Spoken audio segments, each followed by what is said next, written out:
All right. Welcome back again to Rise to Liberty podcast. After a minor technical mishap, we have decided to restart the screen. For anyone who wasn't watching, I'll end up deleting the other stream later, anyways. But today I am joined with Brandon Joe Williams. Brandon has been an author. You were a common law lawyer, correct? Yeah. And you've started. Let's see, I don't have any of my notes up. What's the name of the coalition? Oh, the Amnesty Coalition. It's The basically like Amnesty Coalition. all about not having like a big ass civil war on our hands, but something where we just kind of move on with our lives and Yeah, not seeking revenge essentially for what's going on. it sounds kind of like checking out, basically. Yeah. I mean, revenge equals revenge equals revenge equals revenge. So we're not all about that. You know what I mean? So let's see here. So you've got one of the best websites I think I've ever seen, onestupidfuck.com. Go check it out. It is in the episode description. And you have a you have a section on here about state national theory and breaking down Out of the Matrix. Do you kind of want to break down exactly what that is and what you're offering people? Yeah. So I had a client of mine who was trying to tell me about all this crazy ass, exit the matrix. We live in a voluntary system. You can literally just exit out the open door, all this shit. Right? I didn't believe her, thought she was crazy for probably about 2 years.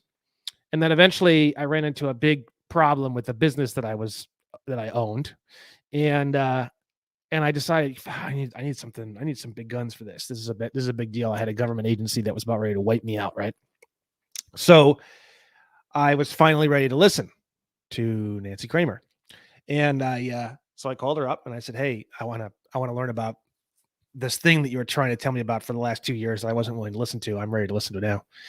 And I went and saw her. She blew my mind. And then I went off and I started studying on my own for probably about 6-7 months. I bought a ton of different books and I started watching every single video I could on the internet and everything else. And on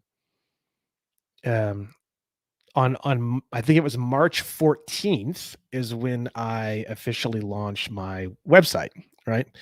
And my website got a bit of traction, a little bit, right? But it was just a lot. It was basically just the theory page essentially was the beginning. And it wasn't anywhere near as long and it wasn't anywhere near as in depth as it is now. It's gone through probably, I don't know, 140 different changes and evolutions throughout the past year.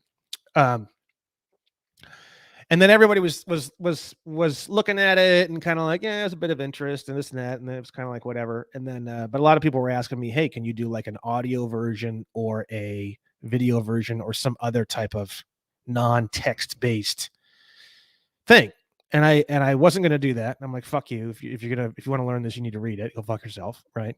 But then after many months of this, I was like, okay. I was like, I'm doing my research. I'm doing this. People really want this. This could be fun. Fuck it. I'm going to do it. So I moved into my first time ever living by myself. I moved into this apartment and I bought a light ring and I bought a high definition camera and I bought all this shit. And I was like, fuck it. I'll do a video course for these fine people. And so it took me 5 weeks of nonstop every day, all day, either writing or thinking or adjusting or shooting video. I shot probably 22 or 24 hours of video over the course of 39 different videos. Well, at first it was just 37. I did 2 more later. And then I launched the free contract killer course on July 2nd of 2022. And that is when the explosion occurred. And it's just been completely, absolutely insane ever since. I think back when the website was just text-based, I'd get like maybe a few hundred people a month coming to the website. And now we're getting 600 to 1,200 people a day coming to the website. So it's a huge, massive difference in terms of interest. And it seems like the video course is really what people wanted. So once I gave it to them, they just went ape shit. That's what it seems like. So so what I do is I have the Contract Killer course. That's from July 2nd. That's basically what takes you from the very, very, very bottom ground floor and brings you way up to like the 80th story of the building. You come off and you're like, holy fuck, you're like in the clouds, basically, right? So, but I continue my research and I continue to dig things up and find all sorts of really crazy things, and I put them on my website. So my website is like a live document. Okay. All of the pages are pretty much all live documents. You could comment to my website in a week. There's going to be other shit there that wasn't there last week. Okay. You could go there in a couple days and there's going to be shit there that wasn't there 2 days ago. Okay. So what I do is I basically get all this information from all these different places, and then I cull it down. And I figure out what really, basically what I feel like I'm doing is I'm doing like a 10 million puzzle. It's like if you took a puzzle and it was as large as like an entire small town, and it was just a big park, and you just put this gigantic puzzle throughout the whole park. You find these little pieces, and then you have different organizing centers. You have like this piece, I think will go over here at some point in time. This piece will probably go over here at some point in time. You have like these pre-organization stacks, and then at some point in time, the pieces go into the actual puzzle itself, right? But I mean, I feel like we're probably, I don't know, man, 40 or 50% done with this puzzle. So before the other stream went to shit real quick, you were mentioning how you were actually working with the IRS. Yeah. So originally, obviously, we thought it's possible some of these government agencies and the IRS and all these other places were going to have a problem with some of the stuff that we were doing. We just assumed that. And it turns out that couldn't be farther from the fact. All the government cares about, and all the government agencies care about, and all the police care about, and all the IRS cares about is that you're following the codes. So what we're doing is we're finding ways to do everything directly and explicitly from the codes themselves. So we're digging through the codes, and then we're applying the codes exactly as they are stated. And no, we're getting the IRS to actually physically call employers that are refusing to file documents because they think the documents are false or forgeries or whatever. And the IRS is telling these people, no, you need to file these documents. These are official documents. These are legal documents. Everything that this group is doing is completely legal.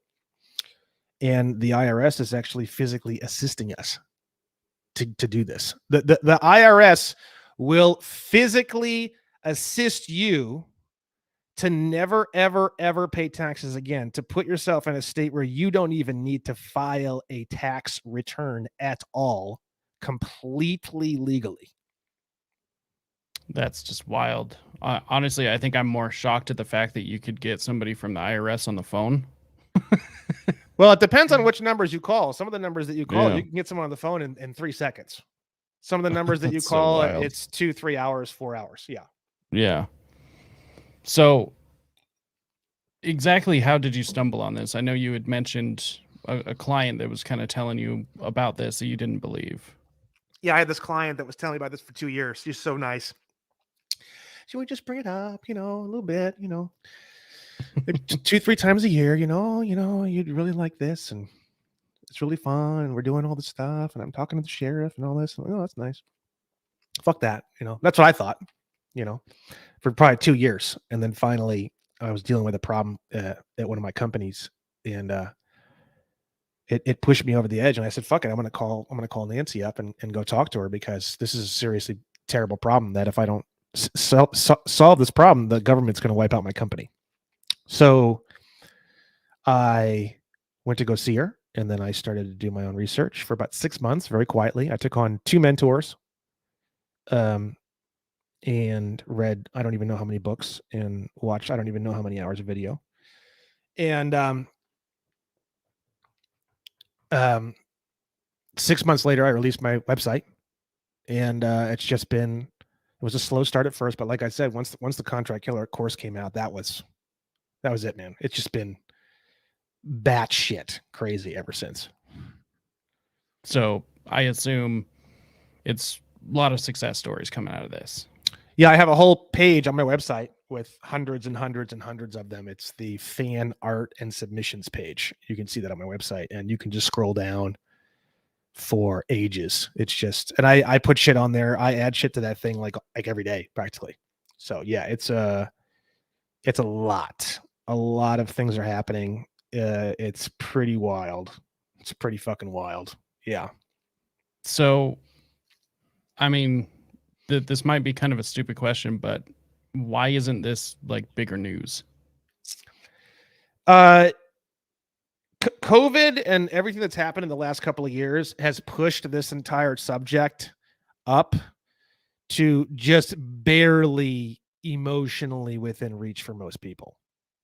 Prior to COVID, no one really even believed in this shit. No one even really wanted to hear it. But now here we are if you don't, get a jab, you're going to lose your job or whatever other craziness that they're trying to do. It's pushing people so far beyond what they had originally thought they would be looking at or inspecting. And in fact, even in the last like 2 months, you're starting to see state national related material all over red pill and conservative Instagrams and news feeds. It's starting to actually completely bleed into the Republican and libertarian feeds. It's not a Republican or libertarian subject. It is a completely apolitical to the illusionary world that we live in America or in this world.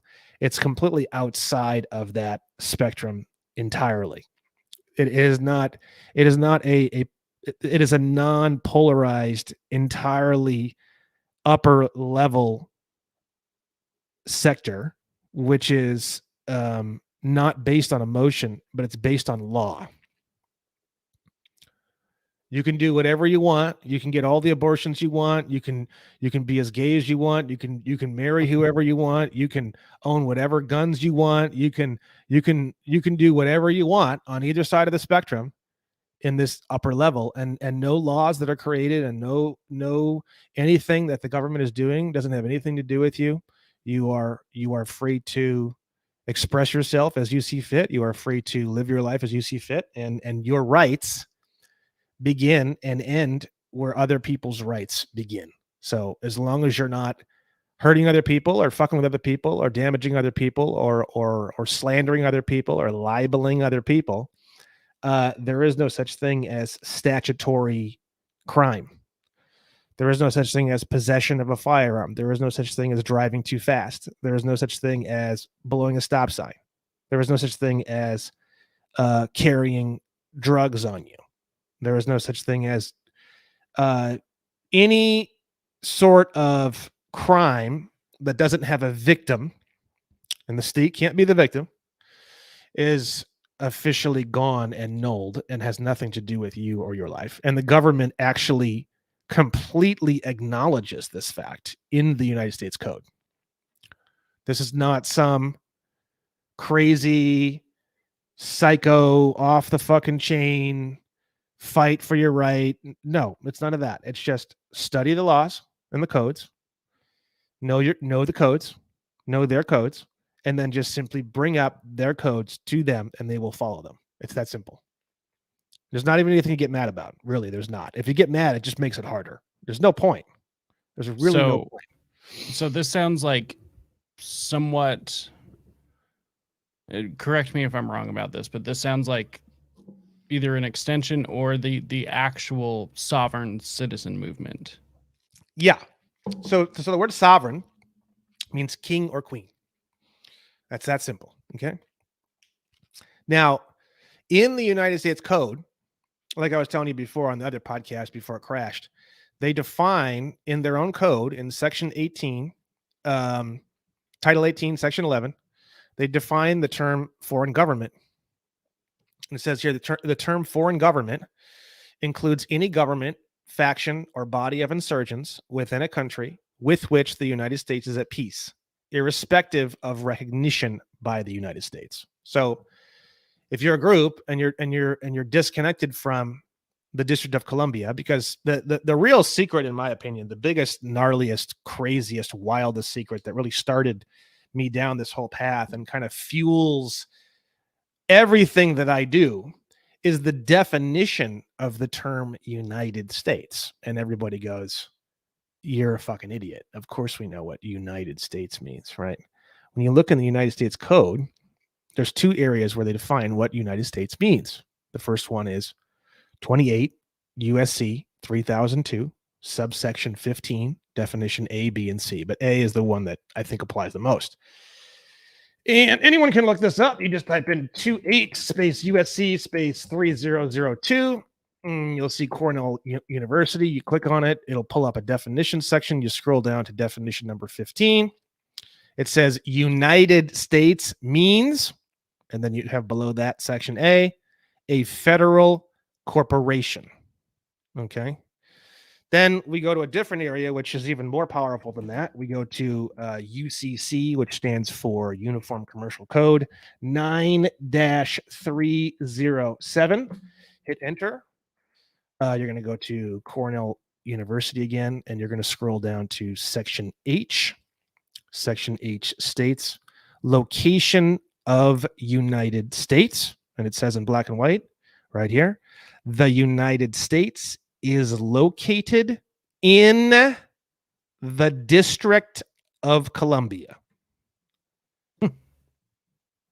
So the definition, the legal definition of the term United States is an unknown location of unknown size that is physically located only and exclusively inside of the territorial limits of the District of Columbia.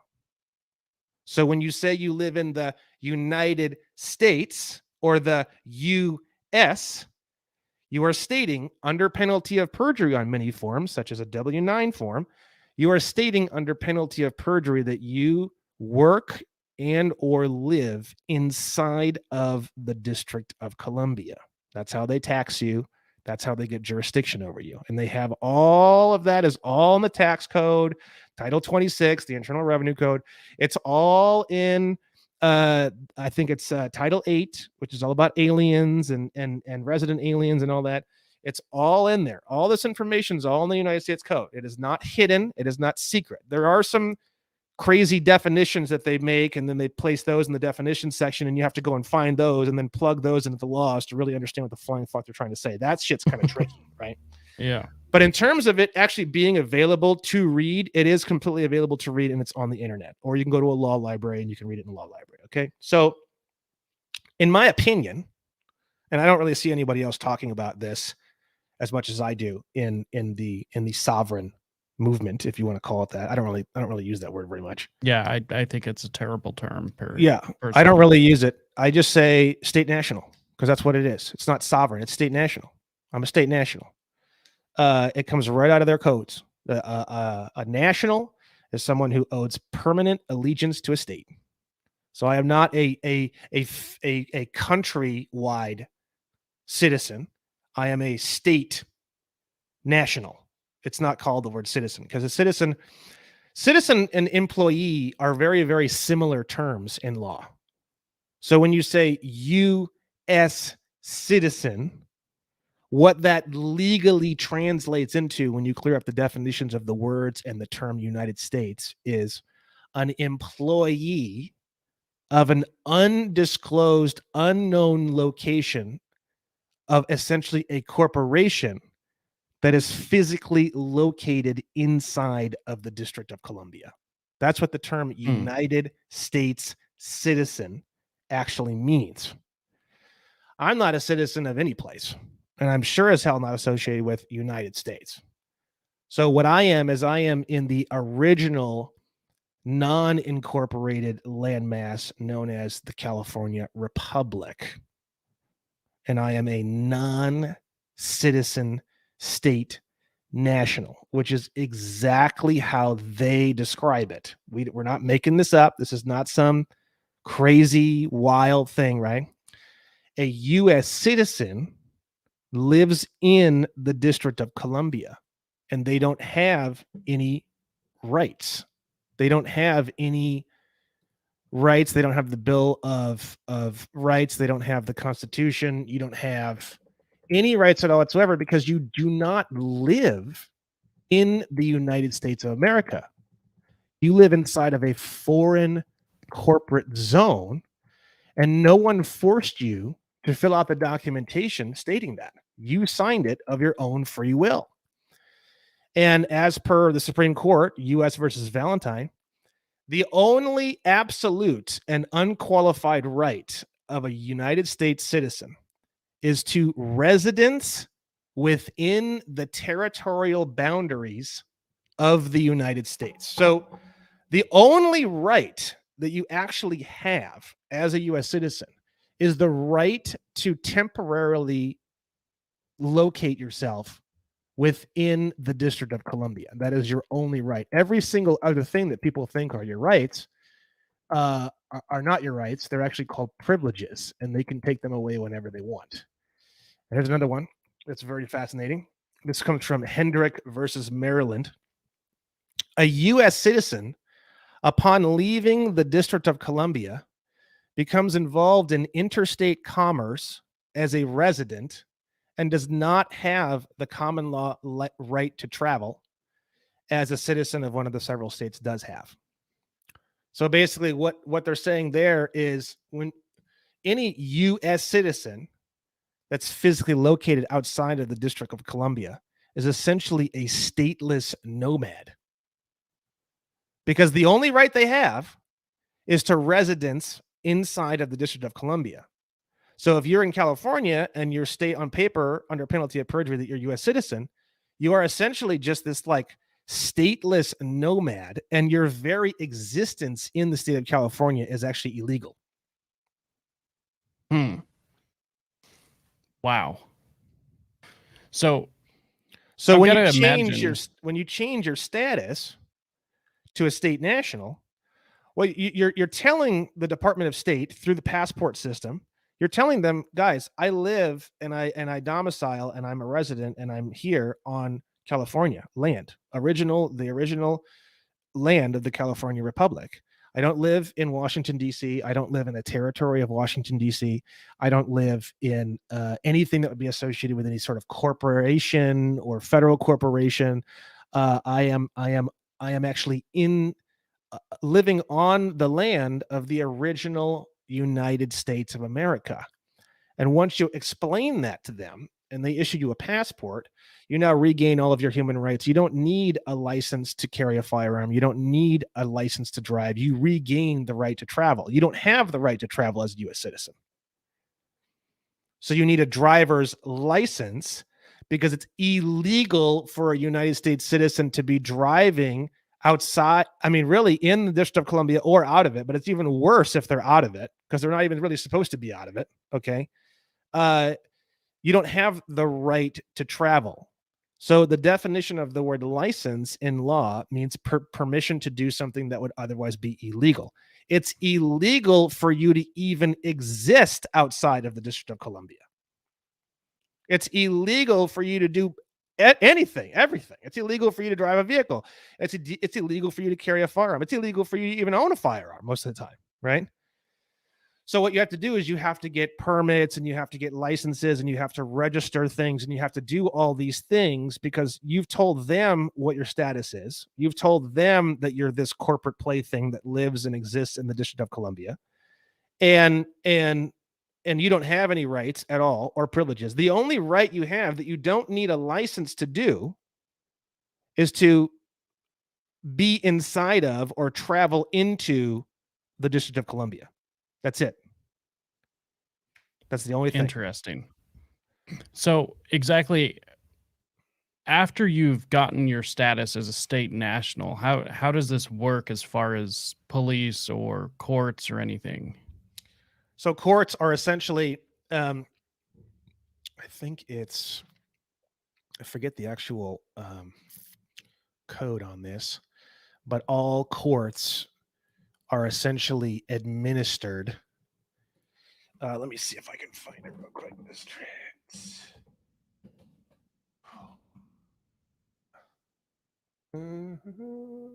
see here. Every single court is administered in the District of Columbia. And that comes from, let's see here.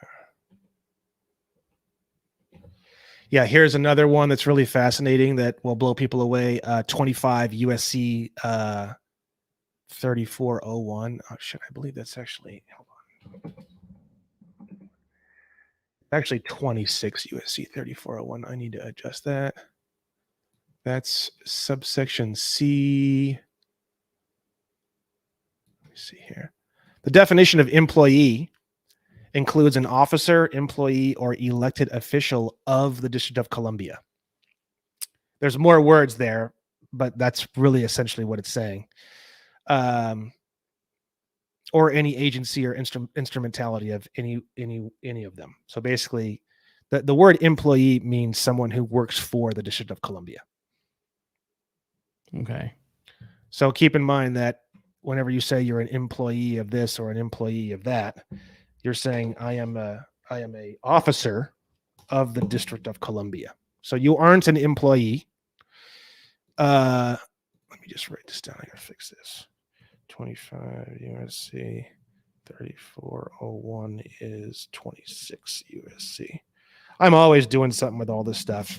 People don't see it on the back end, but basically every single day I'm doing something here. But let me see if I can find this. I can imagine with as complicated as this is, then there's always something to correct, something to add, something to take away. Oh yeah. So here we go. Here's another one, 19 USC section 810. So it's talking about the District of Columbia. It's saying no person shall be allowed to reside within the zone except federal, state, or municipal officers or agents whose residence presence is deemed necessary by the board. So what they're saying here is, for anyone who says they're a U.S. citizen, what they're saying here is that anyone who writes anywhere that they're saying that they're a U.S. citizen, U.S. citizens by their own codes are officers or agents of the government. So when you write U.S. citizen on things, what you're basically doing is you're basically saying, I work for the government and I live in the District of Columbia, right? And then we have 4 USC 72. This is another one that's really interesting.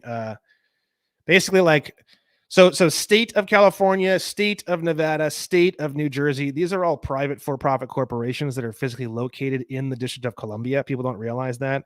So when you do like voter registration and it says like that you basically confirm that you're a resident of state of California in all capital letters.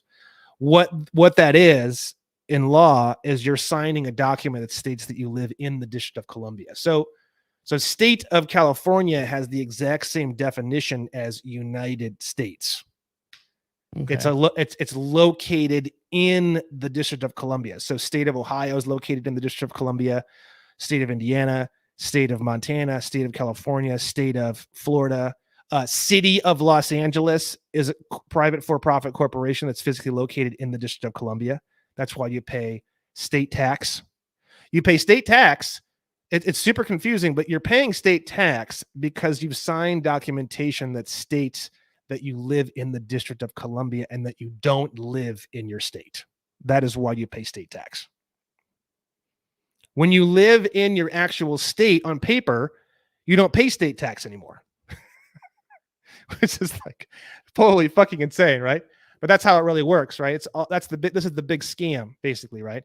So it says here, all offices attached to the seat of government shall be exercised in the District of Columbia and not elsewhere, except as otherwise expressly provided by law. So anything that's a subcorporation of the District of Columbia is exercised or physically located in the District of Columbia, right? Here's another section that's really fascinating. This is 26 USC 7701, definition 39. This is the definition for persons residing outside of the United States. It says if any citizen or resident of the United States does not reside in and is not found in the United States Judicial District, such citizen or resident shall be treated as residing in the District of Columbia for the purposes of any provision of this title relating to jurisdiction of courts or enforcement of summons. So whenever they bring you to a court, or whenever they're trying to summon you for anything or do anything to you or ticket you or do anything at all, they basically, if you're found drifting somewhere else that's outside the District of Columbia and you're filed as a United States citizen, they basically treat you as though you're located in the District of Columbia. So everything comes back to the District of Columbia. And when you're a U.S. citizen, you are either in the District of Columbia or you are outside the District of Columbia. You're not in a state. You don't live in a state. You're not in California. You're not in, like, when you say I'm a U.S. citizen and I live in state of California, all you're really saying in that is I live in the District of Columbia. I work for the federal corporation and I live in the District of Columbia. That's all you're saying. That's all you're saying in law. So what happens is that the government assumes you're retarded. That is the ultimate governmental assumption. Okay. Yeah, that stands to reason. So what they do is they have all these tricky words and they assume that you don't know any of the definitions of the word. And they basically make you an employee. They make you an employee. Their corporation. Precisely. Bingo. You got it. They make you an employee that physically lives and resides and completely, willingly, and voluntarily, under absolutely no duress of anyone's hands, you are the one admitting that completely openly, completely voluntarily, and completely of your own will. And they assume you already know all this. Yeah, they imply it. So they say, are you a U.S. citizen? And you go, oh, of course. Of course. I'm so proud of it. Oh, of course. And then that's it. You just slammed the nails into your own coffin and just got buried alive instantaneously. Okay. Now it gets worse. Because you said you're a U.S. citizen in your tax documentation. You said you're a U.S. citizen in your driver's license. You said you're a U.S. citizen on your W-9 forms that you filled out for your job. You said you were a U.S. citizen on other tax forms that you sent into the IRS. The IRS has non-citizen tax forms, all sorts of them, and you can fill them out and mail them in as a non-citizen. It's not that fucking complicated.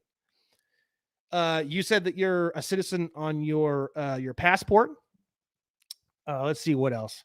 You openly talk about it on social media, being a citizen or being a United States citizen or a U.S. citizen.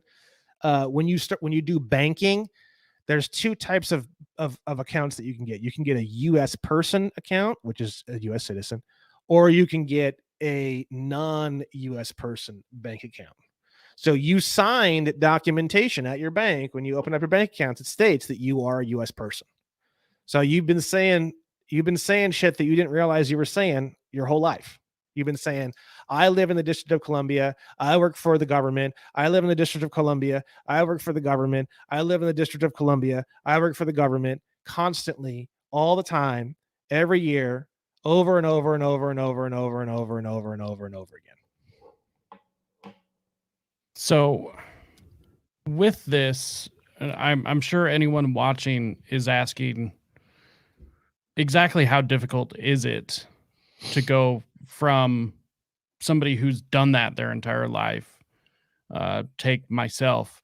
If I started, say, tomorrow, exactly how difficult is it to become a state national? How long is that process going to take?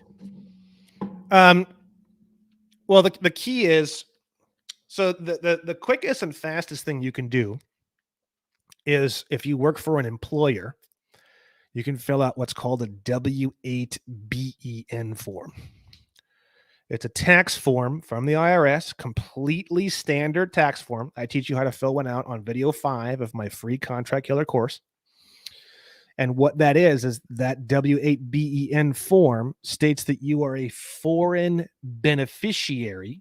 So it has to do with trust law. Trust law is, there's a trustee on one side and a beneficiary on the other. And the trustee is the one that works and is the worker person on the trust, and then the beneficiary benefits from whatever's happening in the trust. There's a lot more to it, but that's like what a trust is essentially in its most basic form. So what a W-8BEN form does is it's basically like you saying, hey, boys, I don't live in the District of Columbia anymore. See you later. Okay. And you're saying I am now a foreign beneficiary of the District of Columbia. I don't live there anymore. I went bye-bye. Now, what happens is at that point, now as a foreign beneficiary of the District of Columbia, you're no longer under their tax laws. So what a W-8BEN essentially is it's basically a brand new contract. And you're basically telling them what the tax contract is between this new foreign beneficial owner, you, and them in Washington, D.C., the IRS. And what's funny is whatever the fuck you tell them, they accept it. If you write up a tax treaty that says, I love you guys, I ain't paying you a dime, they go, great, thanks. And they just file it. It's totally legal. So a W-8BEN is the form that does that for you. The form is confusing and advanced, yes. What I teach you in the first 5 videos of the course is more than enough to actually fill out. See, I don't recommend anybody do any of this shit if they don't understand it. At least a good amount, like 70, 80%. If you're like 70, 80% in your head, then you can go for it. You know, you can go for it. I'm not telling you can't. I'm just saying, like, personally, I try to hit like 70, 80% before I move forward when I'm doing shit. Okay. By the first 5 videos, you're going to have enough information to fill out a W-8BEN in a way where if I didn't show you how to do it, you may or may not be able to pull it off, but you do understand what you're actually doing by that point. Okay. And that's really important. Now, once you file the W-8BEN instantaneously and legally, you no longer have any federal or state taxes coming out of your paycheck. Okay. You are a foreign beneficiary of United States, which is defined as only and exclusively the federal corporation known as the District of Columbia. Okay. So you no longer live in the United States.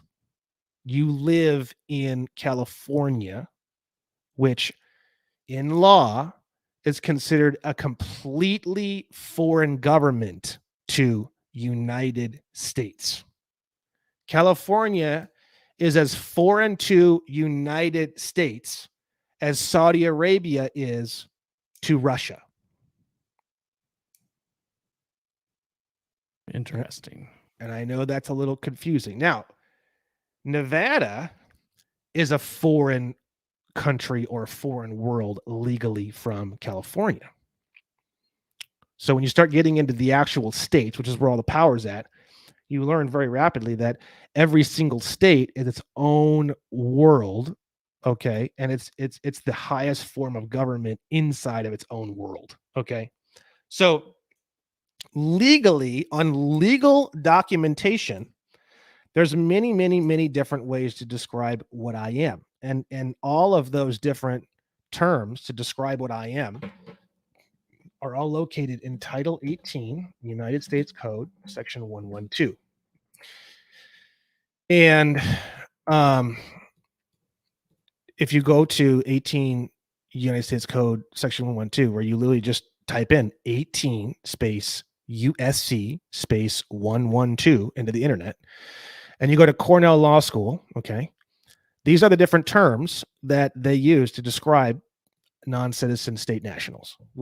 These are the following terms: foreign government, foreign official, internationally protected person, international organization, national of the United States, and official guest.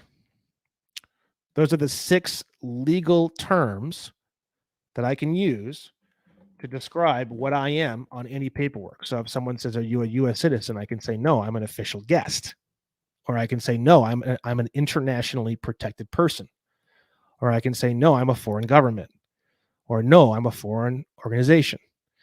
The other terms that you can use is this one's it'll take me just a moment to find. This one comes from a different section. Let's see here. Where is it? Descending. Where is it? Passport. Where is it? Let's see here. Here it is. Let me just find this real quick. So another section that's very, very interesting to people, especially as a state national, is here it is. So let's see. So this is the United States Government Printing Office Style Manual. And this is the, I believe it's the 2008 version. If you go to section 5.22, there's a table. It says here, in designating the natives of the states, the following forms will be used. And it has an official legal name for someone coming from each of the individual 50 states of the original United States of America, the actual states, right? You have Alabamian, Alaskan, Arizonian, Californian. So I'm a Californian. That's another legal name that I can use to describe my nationality. You have a Connecticuter. You have a Delawarean, a Floridian. Most of them are Ian, Iowan, Kansan, Kentuckian, Louisianian, a Mainer. That's kind of funny. Minnesotan, Mississippian, Missourian, Montanan, Nebraskian. This is an interesting one. New Hampshireite. New Hampshireite. Which state are you in? All right. Utah. So you would be that's a weird one. A Uten. UTAHN. A Uten. You're a Uten. So when you become a state national, you would no longer describe yourself as a U.S. citizen. You would say, I'm a Uten. And then that's what you describe yourself on official documentation. Yes, definitely. And you use your passport to prove that if anyone has any questions. Now, another thing that people don't really know about the passport is you can pull up the passport application on the internet. It's called a DS-11 form, or you can go and find one at the local post office, and you can look at it. At the top, they have a section where you can get a passport book or a passport card. And I'm going to put my finger over my number, but you can get a little card like this, and it's a little passport card, and it goes in your wallet, and you use this for driving, traveling, whatever. They also have different definitions. And you use it for identification purposes and stuff like that. I don't use a driver's license. I don't have a driver's license. So that is what you need. Yes. Well, you don't need it, but if you want to work, you don't need a social security number to work. If you don't have any social security number, if you don't want to use your social security number anymore, it's totally fine. All you need is just to get your passport sorted out. The passport is good for 10 years. You can have a card and a book. You don't need to carry the book around with you. You just have this little card. It's really nice. It looks fucking super dope. It's got holograms all over it. You put it in your wallet. That's your ID. That's your driver's license. That's your everything. That's your concealed carry permit. That's your hunting permit. That's your driving license. That's your marriage license. That's your, you name it. That's everything. You whip that badass motherfucker out when a cop pulls you over, and you're kind and you don't give him any reason to want to hate you. He goes back to his little cruiser. He comes back. He says, "Thank you, Mr. Williams. Have a nice day." Sends you on your way. Because you actually have human rights now as a state national. You have the Bill of Rights. You have the Constitution. You have everything. So when they pull you over, you have the right to travel because you live in America, unlike a United States citizen that does not live in America. A U.S. citizen does not live in America. I think that's the most shocking thing of all said so far. Yeah. That's You are a stateless nomad that is literally owned property of a foreign for-profit corporation that has absolutely nothing to do with the United States of America. And that foreign for-profit corporation that now owns you because you've told them they own you, you have willingly gimp suited yourself up, is called the District of Columbia. And they treat you as though you are a retarded ward of the court, and they treat you as though you are a completely dumb child that cannot take care of yourself. They treat you as a liability at best, because that's essentially what you are. You are a stateless, rightsless, worthless, homeless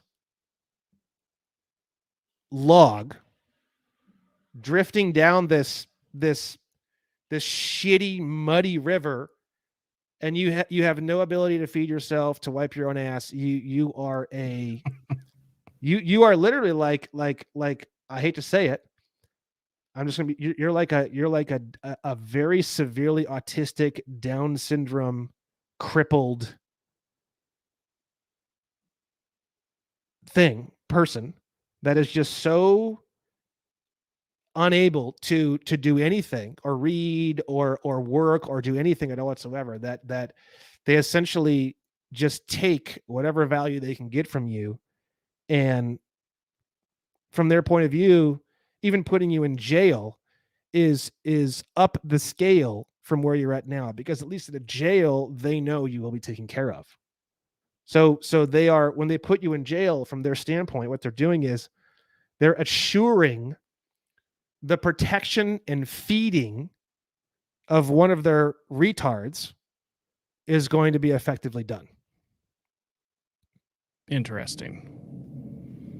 And that is the world that we live in, and people think that voting is going to fix this. Voter registration is the cookie that they put out to try and get you to sign documentation stating that you live in the District of Columbia.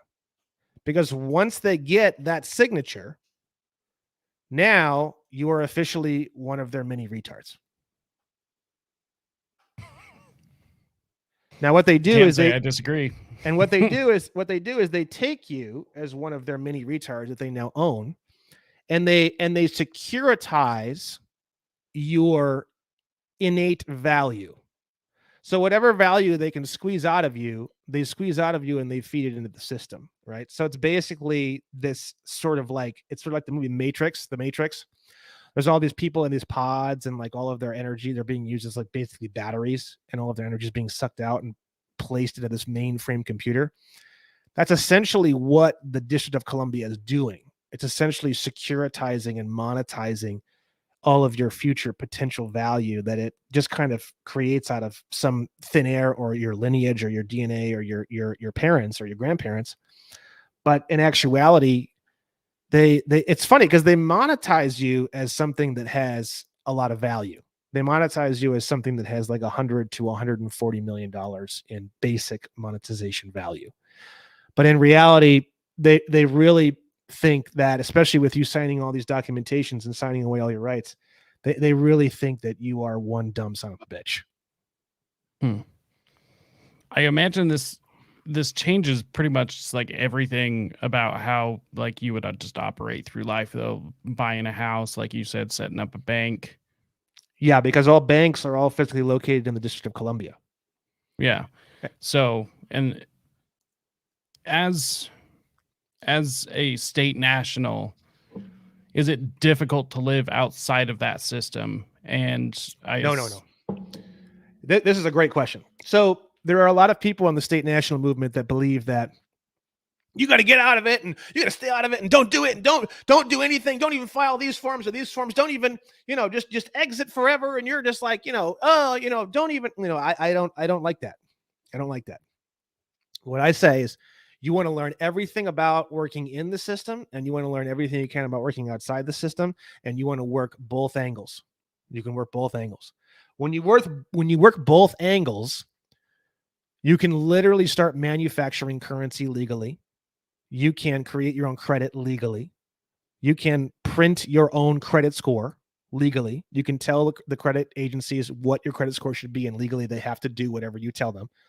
I could write them a letter right now and say 840, and they'll have to put me up to 840. Okay. So when you operate in the system and out of the system at the same time, I am a very strong supporter of the more you learn, the more power you have.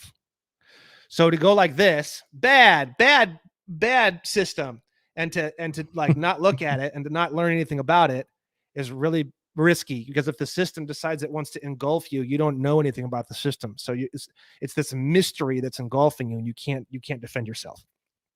It's walking into a minefield. Yes. So I believe, and I live my life, and I kick people out of all my shit. If they're like, fuck you, you shouldn't be doing that, you shouldn't be operating in the public, you shouldn't be operating in the system, then leave. Fuck you. That's not my deal, right? So what I do is I try to learn as much as I can. I still, to this day, I'm not even in the system. The United States Code doesn't even have anything to do with me anymore, right? Except beyond various protections that I get from the United States Code, being an internationally protected person, and the government has openly declared that they will. In the United States Code, they literally say that people who are internationally protected people, who are nationals, state nationals, and stuff like that, it literally says, I'm going to find this right now for you. This is.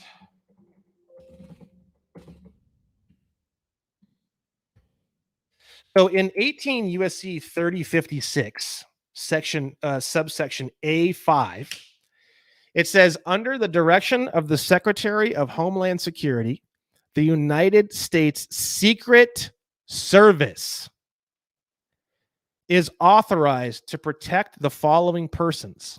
And then you have a list of different persons that the Secret Service is authorized. I had to read this a few times because I thought it meant they had to, but the word authorized just means they can, like they're allowed to spend resources visiting heads of foreign states or foreign governments. So the Secret Service, which is inside the Department of Homeland Security, you can actually contact them and request their assistance as a state national. It doesn't mean that, as far as I can tell from reading this many times, it doesn't mean they have to do it.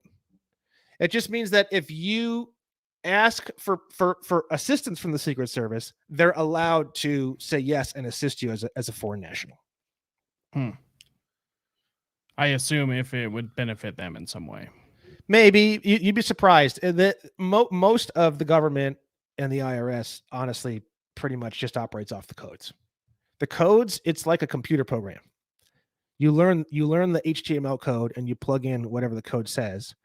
And if you know what comes in one side and comes out the other side, if you do it unemotionally, and you're not giving them a reason to combat you, and it's just like a totally matter of fact, totally, hey guys, how you doing? I'm going to plug in these numbers to the front of this computer. You'll get out the other side of the computer whatever the code says. I like that analogy. I like that a lot. Now, if you get pissy and you start writing them things and you say, this is the code, and they won't do any of it. The computer won't work. The computer stops working. The computer will rebel against you, because the computer doesn't know you, but you've already placed yourself as an enemy of the computer. So when you say, the fucking Title 18 says, the computer says, whoa, this person has flagged themselves as an enemy. And while they have placed the exact correct codes on this thing, and I'm more than willing to do it, we do not. It's just like the definition of foreign government. If you are at peace, and whether they recognize it or not, it doesn't matter. You're still a foreign government. But when you write them communication, and the communication is combative, you have now proven to them that you are not at peace with them. Once you've proven to them that you are not at peace with them, you are no longer, by definition, a foreign government. So again, even the emotional side still goes back to the code. Everything goes back to the code. If you know the code and you know the definitions in the code, you're essentially a social programming engineer. That's really what a state national is at the highest level. You become a social programming engineer. You are engineering the code of which the entire government and the entire world of commerce operates on. And you can actually reprogram the skeletal aspects of that code from scratch when you get to the highest levels of knowing how all this stuff works, right? Mainly through definitions. Okay. So that's why like the people in what is known as the sovereign citizen movement, the people that get like shitty with cops and everything, that's usually why they get taken down, is because even if they know what they're talking about, I mean, they're just applying it in such a way that it's not going to go in their favor. Yeah, anyone. First off, the two terms sovereign and citizen are oxymorons. They mean the polar opposite thing. Citizen means employee, sovereign means king. So how those two words, king citizen, there's no way for those two words to come together. It's actually a hilarious term. And I actually just to very quickly clarify this, I saw a sheriff briefing manual that someone sent me. I forget what county it was, that said, be careful of these sovereign citizens, blah, blah, blah. And at the beginning of this little briefing, it had the definition of sovereign citizen at the bottom of the front page of the briefing. And I thought it was a really fascinating definition. And the definition was basically someone who's filed as a U.S. citizen who acts as though they aren't one, essentially, right? Interesting. Now, what's funny is that's actually true. That's actually completely true. So if you're filed as a U.S. citizen under penalty of perjury on your passport, on your tax documentation, and on your driver's license, and on everything else, and everything under the fucking sun, moon, and stars, but you're over here saying that you're a sovereign citizen or a state national, that's an oxymoron in itself. It's an oxymoron. Well, hold on a second there, brother. And I've read tax cases where they do this. Guy will go into tax court. He'll say, I'm not a U.S. citizen. And the IRS lawyer will actually do a FOIA request, get the guy's passport files or get the guy's driver's license files, open them up, and see that the guy signed under penalty of perjury is a U.S. citizen. And he'll go, so that means you're a perjurer. And the guy's fucked at that point. He's completely fucked, because if he says yes, he's fucked. If he says no, he's fucked. He's fucked either way. He's going to jail, right? So the thing is that when you start moving down this road, you have to go through and you have to clean up all of your contracts. And that's why my course is called the Contract Killer Course. You are digging up and changing or annihilating all of these contracts that you willingly and openly and voluntarily signed, that you are a owned piece of property that is only allowed to locate themselves in the District of Columbia. Interesting. And just for clarification for the viewers, everything you need to at least start down this road can be accessed through what you offer. Yeah, the Contract Killer Course, I teach you how to kill most of the contracts. I don't teach you every single detail of every single contract, because there is going to be an advanced course. For example, opening up a trust and operating an entire business completely in the private. That's pretty advanced. I did not put that on the first course. It's just some people got upset about that a little bit. And it's like, well, first off, go fuck yourself. My shit's free. And second off, it's just a lot. It's a bit much for the original course. It's just so in the original course, I bring up some of these things and I bring it to the person's awareness and I go over some of the basic details, but I don't explain the whole thing and how to break it all down and show them how to do it all. I stick with changing your own shit, getting your own house in order, and that kind of thing. And then in the advanced course, we're going to move into working in groups and working as a business and trust and we're gonna go into a higher level. But for example, like the marriage license, it's a really nasty contract, right? You have to kill that marriage license, right? I don't have a marriage license, and I've never had a marriage license. I've never been married, So I don't really know exactly how to kill that contract. There's other people that I know that have killed that contract, and there's a lot of different various interesting things that I've collected in terms of how someone could kill that contract. But that's one of those contracts that I don't really know a ton about. Another one that I don't really know a ton about is the military. I believe it's a DD 214. I could be wrong on that. Let me just make sure I don't fuck this up. Hold on 1 second. I know exactly where it's at. It's a. Let's see, where is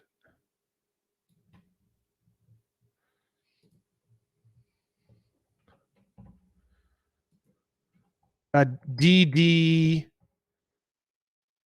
Yeah, so if you've ever left the military and you never got a DD 214 discharge certificate, you have to file a DD 2168, which is an application for discharge of member or survivor of member of group certified to have performed active duty with the armed forces of the United States. So if you don't have a discharge certificate, a DD 214, you have to file a DD 2168 to get one. If you don't get a discharge certificate, you're considered still basically an employee of the federal government, which is the military, and you're still considered to be physically residing in the District of Columbia. So that's another one of those contracts that I've never been in the military. So I don't know anything more about how to kill that contract than what I've just mentioned there, and it's on my website. So people expect me to know everything, which is a huge compliment and very, very, very, very cute and very funny. But I don't know everything about everything. So in the course, I teach you how to never pay federal taxes, how to never pay state taxes, how to never pay sales tax, all legally. I teach you what to say to your employer, what to give to your employer. I teach you how to fill out a Form 56, which is what you send into the IRS to eliminate your contract with them completely. As per their rules, you're doing exactly what they say. So basically, the IRS contract is really very simple now that I've explained it and studied it for forever. When you filed your first W-9 form, you elected to be treated as though you live in the District of Columbia, just like everything else. You can revoke that election. And the term that they use to describe that is called a revocation of election. You're revoking your election to be treated as though you live in the District of Columbia. And the simplest and fastest and free way of doing that is by filling out what's called a Form 56 in a special way. And I teach you how to fill out a Form 56 in its entirety on video number 9 of my Contract Killer course. And by the time you finish the first 9 videos, you will actually understand why and how the form is being filled out the way it's being filled out. You fill out that form and you mail it to the IRS, certified mail. The second they sign for the certified mail parcel, you have now effectively and legally revoked your election to be treated as though you're living in the District of Columbia. And once that election has been revoked, you no longer have to file a tax return. Interesting. So this really starts with, like you said, getting your own house in order, taking care of yourself. Then from there, of course, throughout this entire time, you're hopefully doing research into how this system works. And then eventually you'll probably want to start a business or something like that, so you can kind of play both sides. Yeah, and you can have a business inside the system, and then you can have a trust, which is outside the system. You can have both. And you can even have them flow into each other, and you can do all sorts. This is very advanced, very advanced. Like, I'm pretty much one of the only people probably on the whole planet that knows how to really play both sides, right? But that's because I really took the time and effort, and I really wanted to learn both sides. And I continue to this day to read the United States Code. That has nothing to do with me at all whatsoever. It's no different than reading Syria's regulation books for their, it's a foreign for-profit corporation but the United States Code does have a little bit to do with me. It protects me, and it talks about how the federal corporation does want to protect me, and it actively. So basically, what happens is, the District of Columbia is the trustee, okay, and anyone that lives in the District of Columbia is a trustee, okay, and anyone who lives outside of the District of Columbia and operates outside the District of Columbia is a beneficiary. So it's actually illegal, as per their own rules and laws, to do anything at all to me that would harm me in any way. And they openly, in their own codes, want to do everything they possibly can to protect me, even in foreign lands. So, as an internationally Interesting. protected person, I am internationally protected by the foreign corporation, the federal corporation, the foreign federal corporation known as the District of Columbia. So, if I'm in France and there's some kind of weird political thing that explodes, I am an internationally protected person that is internationally protected by the federal corporation known as United States. So I had heard something recently, and this was, I don't know, I probably heard it from a TikTok or a Instagram reel or something.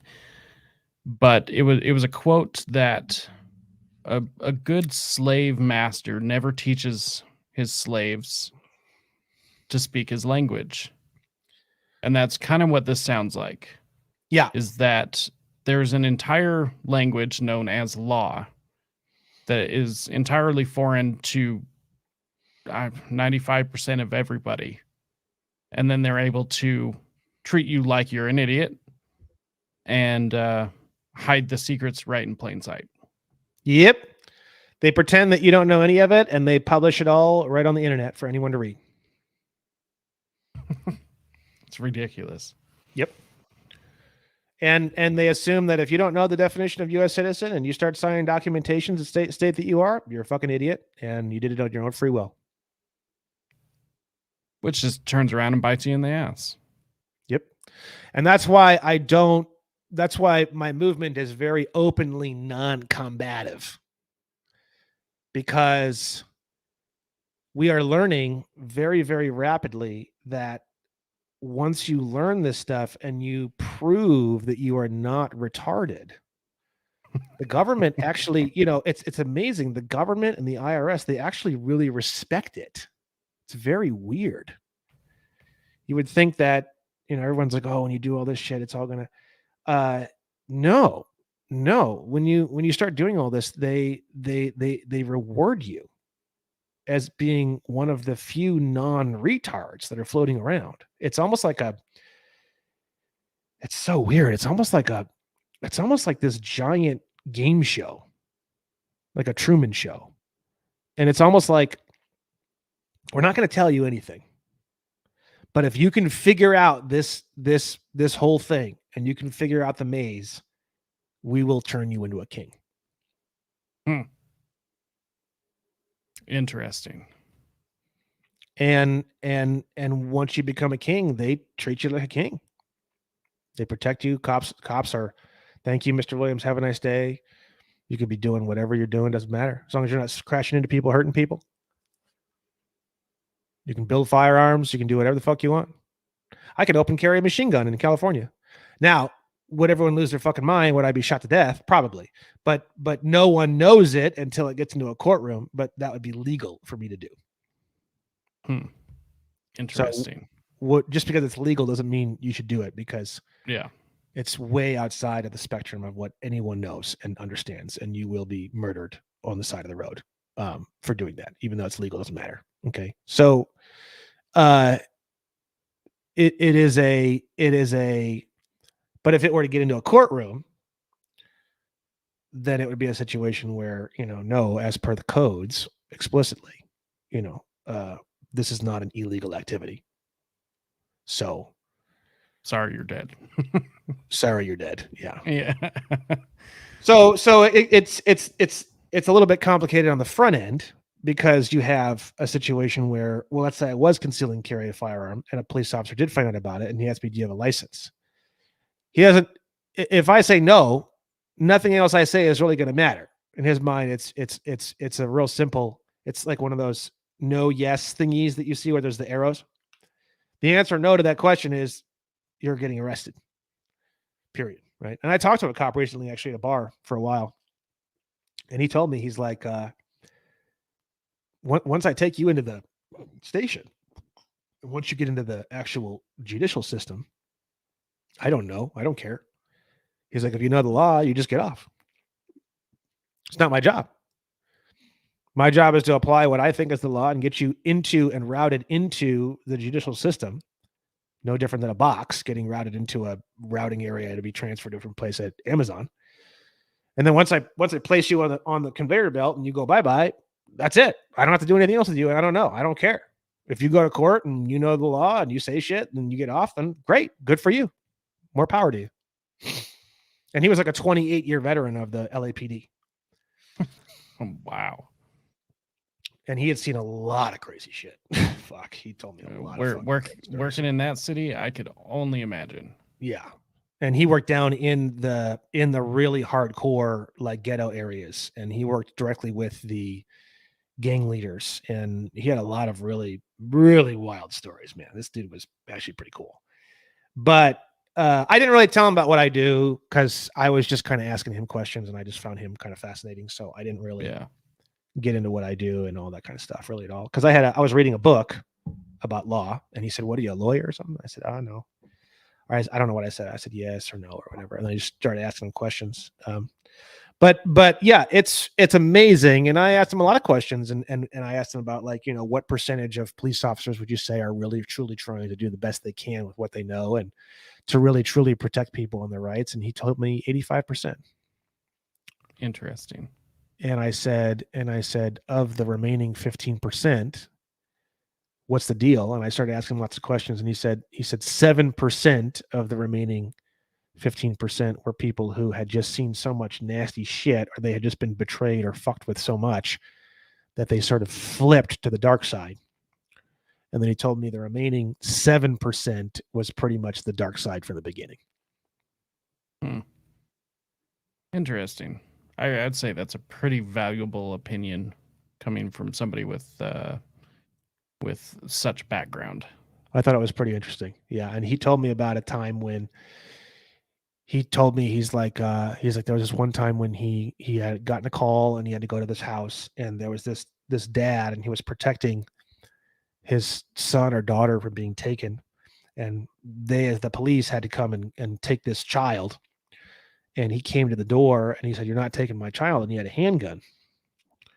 And this particular officer backed up and said, "Put the gun down, put the gun down, put the gun down, put the gun down." He said it 6 times. And the guy, I had the officer describe to me, like, what was his face looking like? What was his eyes looking like? And he told me, he said, this dad knew he was going to die, but he wasn't going to let anybody take his kid. And his eyes were like glossed over. And he said, by the 6th time I told him to put the gun down, I fired 2 shots and I killed him. And he said, "Why do you think I'm here every single night getting drunk?" He said, "Because all I ever see every night when I go to sleep is his face. It's a nightmare every night for years." And, you know, I know a lot of people are not too fond of cops, and even in the state national movement, it's a hit or miss, but cops are like anything else. They're just a computer.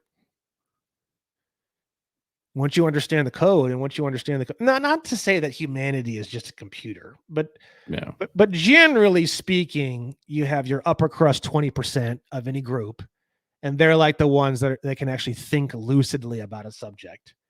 And then below that upper 20%, the remaining 80% is pretty much, to some degree or another, they get into some kind of a groove, and they pretty much just stay in that groove, generally speaking. Right or wrong, it's not really, I don't really necessarily think of it as a right or wrong. It just is. I don't know, you know. Yeah, it just exists. It just exists. So it doesn't mean that people cannot be reprogrammed or invited to learn something more about a subject or anything else. It just means that most people, by definition, are very defensive about anything that challenges whatever they believe is their own programming. And the problem with that situation, and it's actually funny because a lot of what you find in the United States Code can be translated into real life. Like, for example, the foreign government example that we talked about earlier. Same fucking thing for any other human being. Once they get a little whiff, and once they get a little something that you're an enemy or you're acting like an enemy, you're no longer a foreign government. You're an international terrorist. Yeah. So it comes down to our primal desire to have a self-preservation. And when somebody is acting, or they're shaking, their hands are shaking, it's no different than cops. They pull you over, you're real mean, your hands kind of down low like this, and your arms kind of shaking and your shoulders twitching. They see that and they see this guy's about ready to fucking like pull something out and start firing shots at me or something. You know what I mean? It's the same basic idea in all of human interaction. So it's like, yeah, why someone would stand there and just say, "Oh, that's dumb." That's nature, bro. You ain't changing that. Fucking idiot. You know what I mean? Yeah. Why would you lean up against that and become combative toward nature when you could just simply embrace that of which is that you will not change your behavior, sink your behavior into that notch of which this person's trying to exist in? That's how you get people to evolve. Interesting. So like I've been saying a lot more on the more recent shows that I've been on, because I'm on shows constantly, true sovereignty, which is true king or queendom, comes from the ability to create good relationships. That is 80% of what a king is composed of. I'd go even farther. I'd say 92% of what a king is composed of. Paperwork and well-greased firearms aren't really going to get you that far, in my opinion. And I love guns, let me tell you. But I also say at the same time, it's a small part of the equation. What do you think the remaining percentage is? Guns, paperwork, guns and paperwork is probably like 5%. And then I'd say 95% is, I would say 50% is the correct definitions of words, terms, and phrases. I am a huge part of what I do in my whole movement is constantly talking about the definitions of words, terms, and phrases, and looking up definitions from Black's Law. And what people don't realize is in these codes, there's a definition section for every single title and every single subsection of every single title. They define everything. The more tricky definitions, like United States, they're very tricky with. But once you come down from that top level of scam, and you go down a little bit, the definitions become very clear, and the definitions become very open.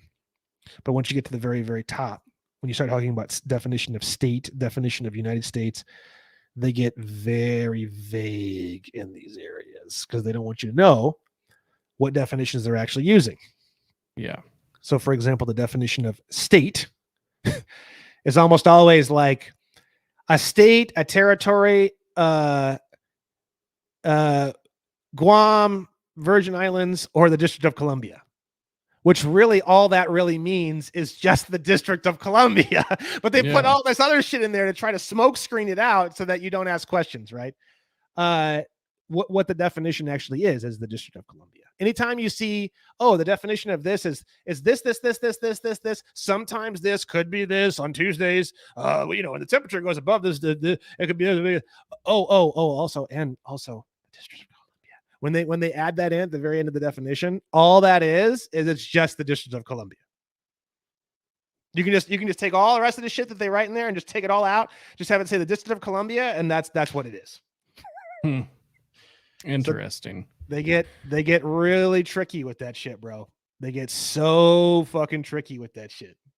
So I would have to ask, what would you recommend for somebody who is, say, just listening to this show for the first time, just hearing these ideas for the very first time? Where would you recommend they start, they go?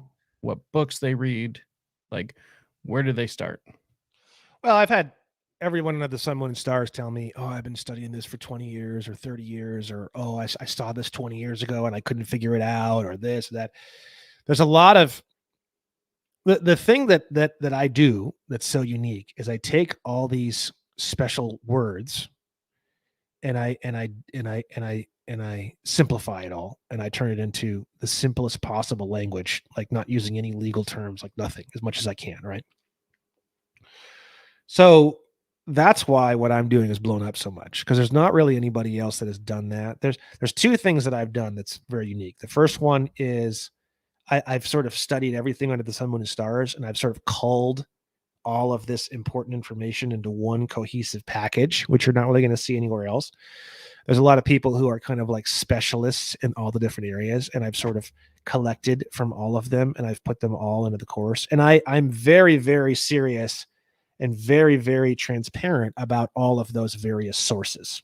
I talk about all of my various sources a lot, and I talk about how to access them, and I talk about where to go to access them, right? Because I think that's extremely important. I don't want people to think that I am stealing all this shit, you know. Plus, I mean, I love being someone who can help someone else find the people that I learned from. I think that's beautiful. I love the people who I've learned from, you know, like Christopher Hauser on YouTube. You know, I love, or James C. Lovett, you know, the bad wolf.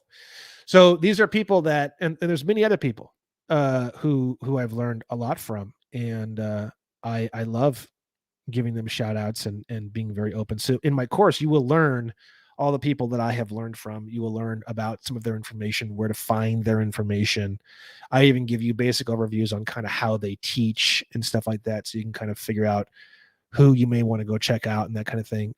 It's really everything in the kitchen sink in my course. And then the second thing is I make it all very fun and unemotional and non-angry, non-fearful, making jokes and singing and talking about dicks. And it's a very, very different style of talking about this subject, because most people are so serious about it. It's such a serious thing. It becomes almost like an Alex Jones show, right? And I try to stay away from that as much as I can, because I respect the hell out of that. yeah, I think it's just fascinating, and I think that, you know, America is going to be gone if we don't learn all this stuff. And I think, you know, what's beautiful about the codes is that when you start learning all of the codes, you learn that the codes are all designed to benefit you. That's the part that's so heartbreaking. When you really start to learn all this stuff, the entire government is essentially there to help you and assist you. And it's so strange, because it's almost like they just, if you're a retard and you've proven that you're retarded, they sort of kind of hate you. But if you're not retarded and you prove that you're not retarded, they kind of like flourish you in gifts and power. They kind of respect it because you figured it out. Yeah. It's like a big game show. We're like in a big game show, essentially. That's interesting. That just brings a lot of stuff into question about, especially about like what we're taught in school, and turns stories like George Washington never telling a lie, chopping down a cherry tree, into a really interesting piece of propaganda. Yeah. Yeah. It's almost it's like that we live in the Truman Show. We really do. We really, really do. And you learn that there's this big game show, okay? And there's all these rules, and everything is set up to build this illusion. And the game show is basically, are you going to be able to think and evaluate and educate yourself out of this illusion? And if you can, then you basically are win the game show, and you get essentially like infinite prizes, sort of, basically. Hmm. But one of the pitfalls of the game show is if you they're throwing all of these. So when you have something like the old game shows where they would have the course and you would run and jump on these things, like Most Extreme Elimination Challenge is my favorite one because I think that shit's hilarious. But there's other ones that aren't like such a joke, right? Like the old Gladiator, what was it, Ultimate Gladiator from the 90s, and like these kind of shows, right? So when the guy's running across the different platforms and the people behind the scenes push a button and something swings across the platform and tries to hit them, everyone laughs. It's like, oh, that's just part of the game show, right? But when you're trying to get a passport sorted out and the passport agency throws you a curveball and tries to fuck with you, it's considered treason, and they deserve to die and burn in the streets, and people get angry, right? When you start to think of it more like the Gladiator Challenge, where the government is simply testing you on your way to prove you aren't retarded, it changes everything. And the more I study this stuff and the deeper I go down these rabbit holes, this really seems to be what we are actually living in. It is literally a gladiator track. And they might sometimes hit little. They haven't done anything to me. I don't know why. Probably just because they noticed that I'm the most hardcore motherfucker walking the earth. But they don't throw anything at me. They don't throw any curveballs at me. I haven't gotten almost anything. But at the same time, I walk in there making Rambo look like Barney the dinosaur. Okay, I got paperwork and definitions, and I got so much shit. By the time it hits their desk, they're like, fuck, whatever the fuck you want, Mr. Williams. We'll give it to you. Okay. I go in so fucking prepared. It's unbelievable. Okay. So, but the game show, if I'm really starting to get this. If people just think of it as more of like a game show, it's really, really, really fascinating. Because they don't make anything hard on you. They don't do anything to you. They don't come after you. They don't try to do anything to you. I've had no issues. No issues. The IRS is assisting people, calling employers on the phone to assist in people to never, ever, ever have to pay taxes ever again. That's incredible. On that note, I think we'll wrap it up. I wanted to go a little bit longer because we had that little snafu a little bit earlier. Yeah, it was like a half an hour of bullshit on my end. I apologize for that. No worries. I wanted to make up for that for everybody involved. And so, yeah, I think we'll wrap up here. But I do got to say thank you for coming on. This has been an incredibly fascinating topic, and I definitely want to get you back on to be able to get more into the weeds in some of this. I'd love to. And if anybody's interested, my Contract Killer course is one video per day for 39 days. And each video is about on the average of about 45 minutes. And if you like what I'm talking about here, it's basically just that for 39 days. But it takes you from the very, very, very ground floor, and we go up to the first floor, second floor, third. It's a nice gradient, all the definitions, all the laws, in a fun, engaging way. I promise it's not boring. And we just build it up and build it up and build it up and build it up and build it up and build it up. And by day 39, you're on like the 80th floor of the building, literally. Yeah, that's incredible. I made sure to put everything down in the episode description, and that will follow the video anywhere I pin it, post it, share it, whatever. Same with anyone else. I always end the shows. I like asking all my guests this question because everyone has a different answer, and I love hearing everyone's different perspective on this. Why does liberty matter in the first place? It doesn't. And the reason why is because liberty is nothing more than an idea. And that idea is inside each and every one of us. But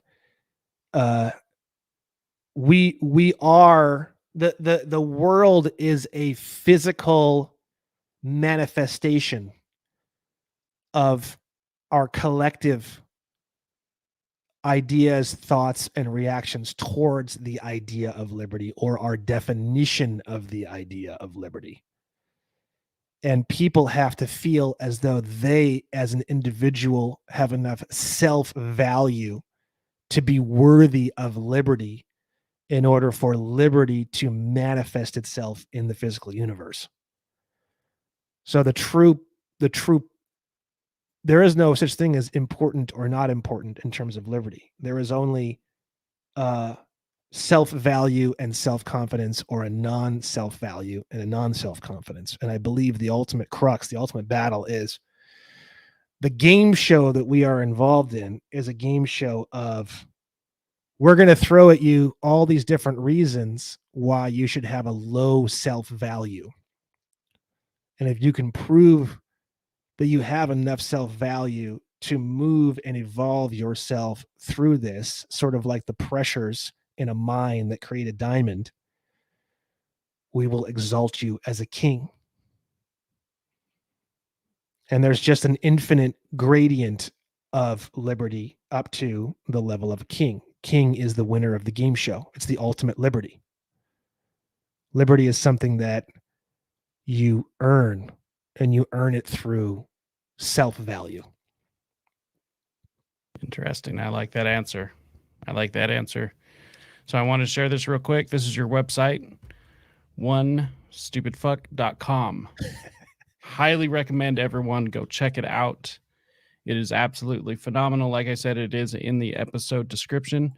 Do you have anything else you'd like to shout out? No, man, I appreciate it so much. Thanks for dealing with my horseshit mic. I'll keep an eye on that. And awesome show, awesome intro. Love the intro. Really appreciate it, my friend. Yeah, no problem. Thank you. And for everyone else who made it to this point in the episode, make sure to hit that like, subscribe, share, all the good stuff to help us grow. We're always fighting soft censorship by the big tech overlords who just don't want us to grow. You know, for a long time, I thought it was just because I sucked, but I was like, no, there's got to be something else here. So, but all right. Thanks everyone. And we've got some, we've got Pete Quinones coming on Monday morning or Monday afternoon. So go ahead and tune into that as well. And you'll be hearing from both of us at some point in time. Thanks, Brandon. Thank you.